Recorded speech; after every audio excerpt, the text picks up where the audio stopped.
everybody from the studio. I hope everyone is doing well. I went to a charity yard sale yesterday. It's a yard sale that happens once a month in the town over from me, and we've gotten some really good things in the past. The challenge this time is I literally had 15 minutes between appointments to kind of run in, try and find some fun things to maybe flip for profit. And so I have a little haul, but I think I'm definitely going to get my money back, probably with a nice little profit on the side. So I just wanted to show you that sometimes you don't always have to have like these major finds, that even just little things can keep your business and your thrifting going, keeping your inventory fresh with a minimum of investment and hopefully a maximum on return. So if you're new to the channel, thanks for coming by. Please hit like and subscribe. And if you are a subscriber, thanks for coming back and spending a few minutes. So let's see what I picked up this time. Stay tuned.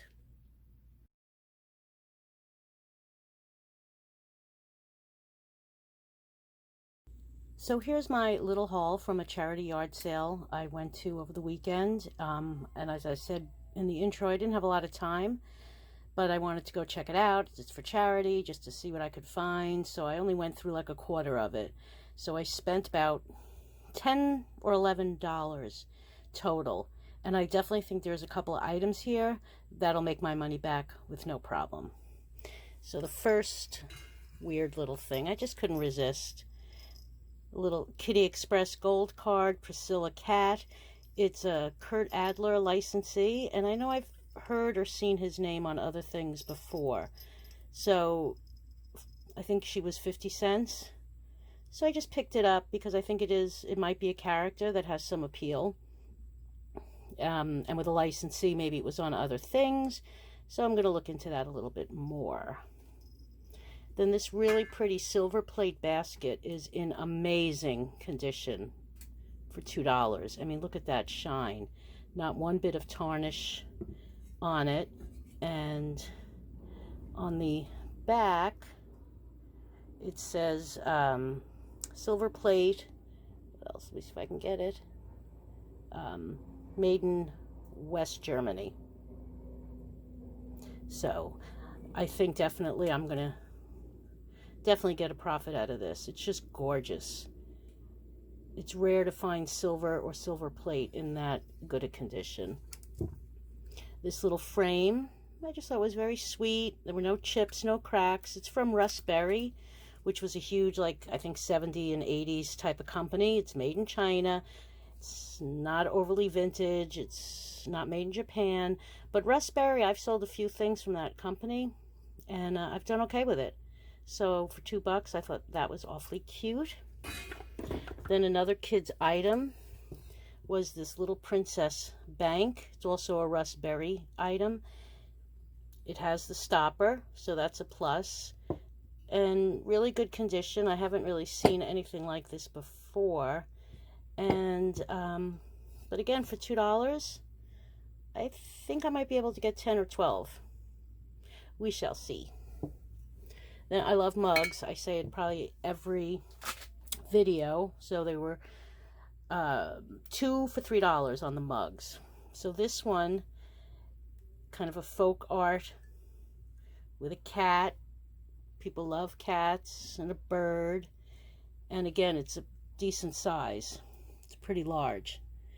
And it was made in, let me get my other hand, made in the Philippines.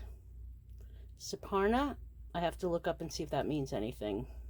So if I can judge the age of it. But again, this is not overly high-priced item, but I just literally got an order for 2 mugs like this, but it was all dogs. And the set of them sold for $32. So just very pretty, very well done. Then the other mug, animals really do well for me, figural pieces. So I thought this owl hand-painted mug was really pretty. And again, no chips or cracks, and it's made in Mexico. And it's marked as such. So these 2 mugs then, each of them came in at $1.50 each. and I have confidence I'm going to get that back no problem. Then this beautiful little pitcher creamer, $1, and it has some crazing, which is not always a bad thing. It indicates a little bit of age, and it's marked USA. So it's some vintage USA pottery maker. I'm going to do some research and see if I can find that design anywhere. Loved the shape of it, the handle. I think it's very mid-century looking. So for $1, I think I can definitely get at least 10. And then the final item is marked from Anthropologie. And whatever I've had from Anthropologie, I've sold bowls, I've sold dish towels. Anything from Anthropologie does really well for me, particularly on Poshmark. So this is a pretty ceramic trinket box. It's got the design on the inside, and usually see round trinket boxes, so I thought the square was interesting. Unusual, nice colors, and it's got the Anthropologie stamp on the back and the old sticker. Again, not vintage, but I sell Anthropologie really, really well. And this was $2. Definitely going to get that back. I would estimate 20. Easy to ship, unusual, marked Anthropologie. Check, check, check.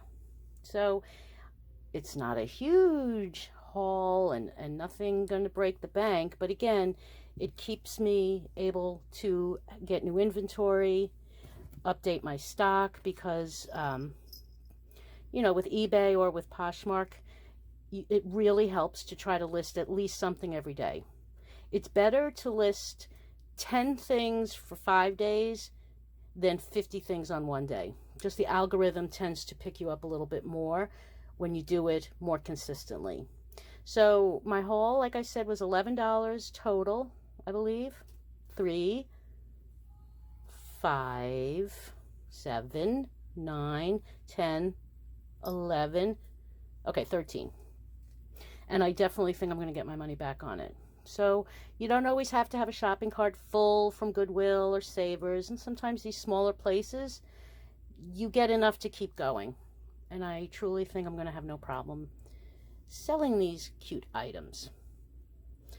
So thanks for watching. Happy thrifting.